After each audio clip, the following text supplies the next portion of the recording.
नमस्कार, मैं हूं मिलिंद खांडेकर और आप देख रहे हैं हिसाब किताब में आज हम बात करेंगे शेयर बाजार के बारे में। जैसा कि आप जानते हैं, पूरे देश की तरह शेयर बाजार भी इंतजार कर रहा है 4 जून का, जिस दिन लोकसभा चुनाव के नतीजे आने हैं, रिजल्ट आने हैं।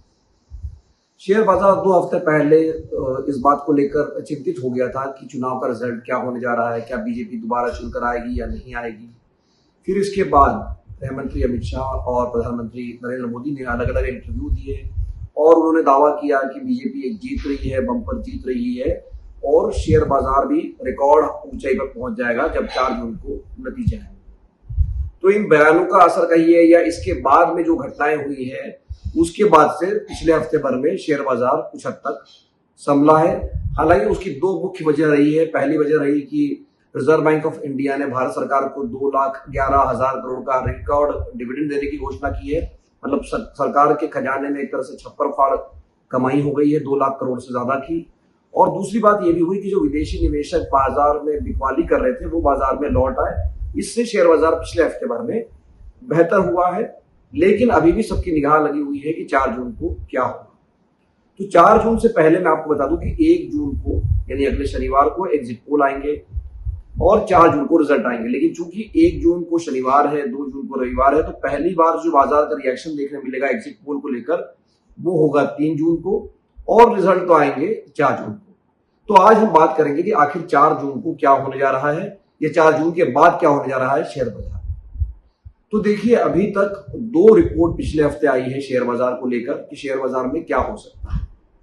पहली रिपोर्ट आई है बर्नस्टर्न एक संस्था है इन्वेस्टमेंट की, उन्होंने ये रिपोर्ट जारी की है। तो उस रिपोर्ट में उन्होंने 4 सिनेरियो बनाए हैं। लेकिन उसको इस तरह समझिए कि पहला सिनेरियो तो उन्होंने ये कहा है कि मान लीजिए बीजेपी भी 240 से नीचे है और एनडीए भी 270 से नीचे है, मतलब दोनों को बहुमत नहीं मिल रहा है।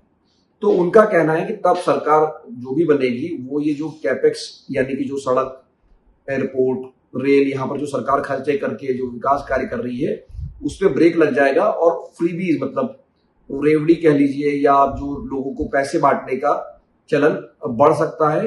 ऐसी स्थिति में जो इंफ्रास्ट्रक्चर के रिलेटेड स्टॉक्स है उन पर तो असर पड़ेगा ही, लेकिन उसकी एक अच्छी बात यह भी हो सकती है कि जो ग्रामीण क्षेत्रों में कंजम्पशन बढ़ सकता है, यानी एफएमजीसी जो कंपनियां हैं उनको फायदा हो सकता है।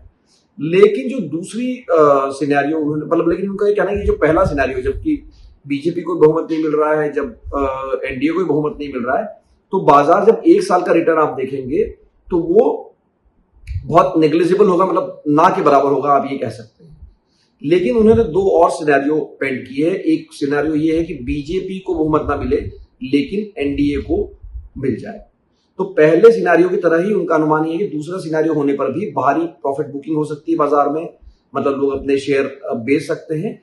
लेकिन ये मानना है कि जो लॉन्ग टर्म में मतलब 1 साल के बाद अगर आप देखेंगे तो उनका मानना है कि हाई सिंगल डिजिट मतलब 8-9% आप कह सकते हैं रिटर्न शेयर बाजार फिर भी देगा। मतलब अगर आप पहला वाला सिनेरियो छोड़ दीजिए, जबकि एनडीए को भी बहुमत नहीं मिल रहा है और बीजेपी को भी बहुमत नहीं मिल रहा है, तो उनका कहना है कि 1 साल बाद जरूर जो है हाई सिंगल डिजिट रिटर्न मिलना चाहिए। और यही सिनेरियो उन्होंने कहा है कि जब बीजेपी को मान लीजिए 260 से 290 मिल जाती, मतलब बीजेपी अपने दम पर बहुमत ले लेती लेकिन उतना ज्यादा नहीं लेती जितना उसको पिछली बार 303 सीटें मिली थी, या एनडीए को भी 340 तक सीटें मिल जाती है, तो उस स्थिति में हल्की फुल्की बिकवाली हो सकती है। लेकिन लॉन्ग टर्म यानी 1 साल बाद का अगर आप व्यू देखेंगे तो यही व्यू है कि हाई सिंगल डिजिट रिटर्न होगा। मतलब अगर एनडीए की भी सरकार बने या बीजेपी को अपना ही बहुमत मिलके कम सीटों से मिलता है, तब भी 1 साल का जो आउटलुक है वो ये है कि सिंगल डिजिट जो है रिटर्न मिलेगा। तो सबसे अच्छी बर्नस्टर्न की जो रिपोर्ट है वो कहती है सबसे अच्छा सिनेरियो ये है कि बीजेपी को अपने दम पर स्पष्ट बहुमत मिले, मतलब 290 के आसपास सीटें मिल जाए और एनडीए को भी 340 या उससे ज्यादा सीटें मिल जाए। तो उस स्थिति में जो कंटिन्यूटी है वो बनी रहेगी, इंफ्रास्ट्रक्चर पर जो कैपिटल एक्सपेंडिचर जो हो रहा है वो चलता रहेगा।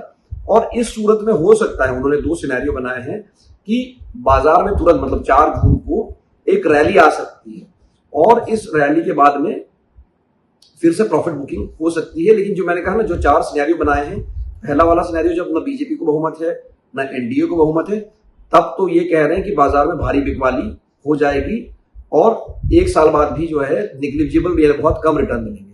लेकिन दूसरा जो सबसे अच्छा सिनेरियो ये है कि जब बीजेपी को भी अपना बहुमत मिल गया, एनडीए को भी अपना बहुमत है, तब जो है एक साल बाद भी आप डबल डिजिट रिटर्न की उम्मीद कर सकते हैं। दूसरी जो रिपोर्ट आई है वो है जेफरीज की, जो क्रिस वुड इन्होंने लिखा है, जिनको आप जानते होंगे। तो उसमें उन्होंने 2004 की याद दिलाई। आपको याद होंगे 2004 में उम्मीद ये थी कि बीजेपी, अटल बिहारी वाजपेयी फिर से सरकार बना लेंगे, लेकिन इंडिया शाइनिंग का नारा जो था वो धराशायी हो गया और 2 दिन में बाजार करीब 17% गिर गया। हालांकि एक साल बाद उसका रिटर्न बेहतर था, वो करीब 40% से ज्यादा उसका रिटर्न उस समय रहा था। तो कुल मिला के आप अगर देखेंगे तो वो क्रिस वुड ये कह रहे हैं कि वो संभावना ना के बराबर है कि 2004 का रिपीट 2024 में हो जाए, क्योंकि बहुत सारे लोगों को ये लग रहा है कि 2004 में 2024 जैसा रिजल्ट जो है 2024 में मिल जाएगा, लेकिन क्रिस वुड का कहना है कि ऐसा संभावना ना के बराबर है।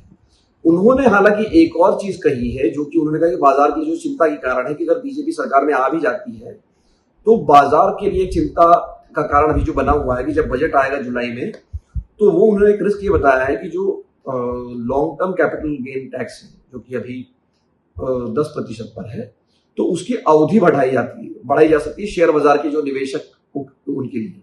और इसका कारण उन्होंने ये बताया कि जो ऑप्शन ट्रेड में इतना भारी वॉल्यूम आ रहा है, तो सरकार कहीं ना कहीं इसको रोकने के लिए long term capital gains tax में बढ़ोतरी कर सकती है। म्यूचुअल फंड के लिए शायद ना करें, लेकिन स्टॉक मार्केट के लिए कर सकती है, और अगर ऐसा होता है तो इसका शेयर बाजार पर बुरा असर पड़ सकता है। ये बात क्रिस वुड ने कही है। लेकिन जहां तक चुनाव नतीजों की बात है, उनका कहना यह है कि अगर बीजेपी ने 2019 के लगभग वैसा ही प्रदर्शन अगर कर दिया तो 5 साल ये सरकार आराम से चलेगी, कोई दिक्कत नहीं आनी चाहिए। तो ये दोनों प्रेडिक्शन का अगर आप निचोड़ समझेंगे तो वही है कि अगर तो बीजेपी का बहुमत नहीं आता है तब तो भारी बिकवाली बाजार में तय है, और लॉन्ग टर्म में भी या तो एक साल भी बाजार जो है उसके रिटर्न कम रह सकते हैं।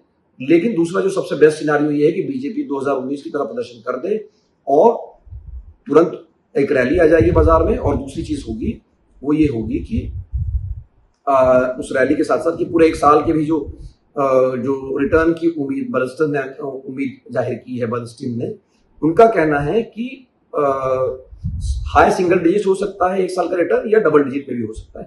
तो ये कुल मिलाकर सिनेरियो है।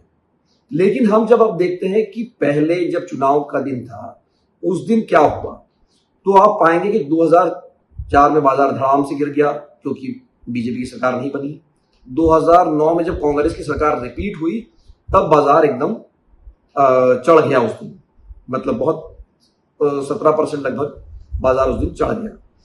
आइए 2014 और 2019 दोनों बार जब मोदी सरकार चुन के आई तो बाजार में उस दिन, मतलब जिस दिन नतीजे आए या उसके अगले दिन आप भी कह लीजिए, तो उस दिन 1% ऊपर नीचे हुआ है। 2014 में 1.5% तक ऊपर गया था और 2019 में 1.5% नीचे गया था। अब अगर आप उस दिन का आप छोड़ दीजिए, मैंने कहा कि अगर जिस दिन रिजल्ट आता है उस दिन की अगर आप बात छोड़ भी देते हैं, और अगर हम चुनाव के एक साल बाद के रिटर्न देखते हैं तो हम क्या पाते हैं कि सबसे बढ़िया रिटर्न मिला था 2004 में, जो हाल के 4 चुनाव हुए थे। 2009 में भी बढ़िया रिटर्न मिला था, लेकिन 2014 के चुनाव के बाद और 2019 का चुनाव तो खैर छोड़ दीजिए, क्योंकि 2020 में नेगेटिव हो गया था क्योंकि कोरोना वायरस की वजह से लॉकडाउन लग गया था देश में, तो उस समय तो बाजार मार्च से गिरना शुरू हो गया था। लेकिन 2014 में भी करीब 15 से 18% के बीच का रिटर्न रहा है। तो कुल मिला के मेरे जो वीडियो का सार ये है कि बाजार जो है उस दिन क्या रिएक्ट करेगा ये हम अभी नहीं जानते, हमने सिर्फ अलग अलग सिनेरियोस बिल्ड कर लिए। लेकिन आमतौर पे ये देखा गया कि एक साल बाद बाजार बेहतर करता है, चुनाव के एक साल बाद तक तो बाजार अच्छा चलता है, या उसकी रिटर्न अगर आपने पैसे तब लगाए चुनाव जैसे अभी लगाए तो एक साल बाद होता यह है कि आमतौर पे ये बेहतर रिटर्न सेंसेक्स या निफ्टी दे देता है। और शेयर बाजार के जो जानकार भी है, जो जिनको आप कहते हैं, वो भी यही कहते हैं कि भाई ये लॉन्ग टर्म का खेल है, ये कोई शॉर्ट टर्म का खेल नहीं है। तो जो लॉन्ग टर्म अगर आप शेयर बाजार में पैसा लगाना चाहते हैं तो वहां आपको रिटर्न मिल सकता है। आखिर में मेरी तरफ से एक वैधानिक चेतावनी चेतावनी ये है कि मैं कोई शेयर बाजार का एक्सपर्ट नहीं हूं। ये वीडियो मैंने सिर्फ आपकी जानकारी के लिए बनाया है, जो जानकारी पब्लिक डोमेन में उपलब्ध है। अगर आप शेयर बाजार में निवेश करना चाहते हैं तो अपने निवेश सलाहकार से, जो कि सेबी से सर्टिफाइड रजिस्टर्ड सलाहकार है, उनसे बात करके ही निवेश का फैसला करें। तो हिसाब किताब में आज के लिए इतना ही। उम्मीद है कि आपको ये वीडियो अच्छा लगा होगा। अगर आपको पसंद आया तो इसको लाइक कीजिए, शेयर कीजिए, और सवाल जो आप पूछते हैं उसका मैं प्रयास करता हूं कि जवाब कमेंट बॉक्स में ही दे दूं। पिछली बार भी मैंने कई सवालों के जवाब दिए थे और इस बार भी देने का प्रयास करूंगा। बहुत बहुत धन्यवाद। नमस्कार।